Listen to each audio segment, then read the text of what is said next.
Минем менә шатнап торган, шуның кадәрле тормышны ярата торган апам, мин бизәнгәнче, апай бизәнеп ишек төбендә баса иде, иркәм, барабыз берәр кая дип, менә нык тормышка ябышкан, рәхәтләнеп, елмаеп яши торган апа, тешле апам ярата торган.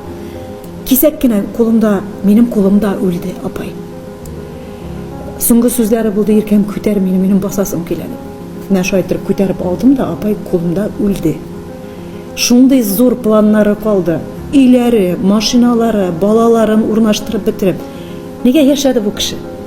Ни өчен дип, нигә җыйды ул мөлкәтне, нәрсә өчен дип яшәде бу хатын, егылды да үлде минем кулымда. Менә шул көнне тормышка бөтенләй карашым үзгәрде. Минем бүген киенәсем килә. Мин иртәгә нәрсә булачагын белмим бит. Минем бүген ашыйсым килә. Минем бүген бүтән эшемне туктатып, улымны алып, прәккәбатлы ресторанга кирип утырасым килә. Минем бүген кирәк миңа бүтән әйбердә. Миңа теге аннан соң булыр әле, аннан соң кияүгә дә чыгырсың, аннан соң яратырсың, тигеләй әйтерсең, менә булай әйтерсең, миңа бүген кирәк. Хәзер кирәк.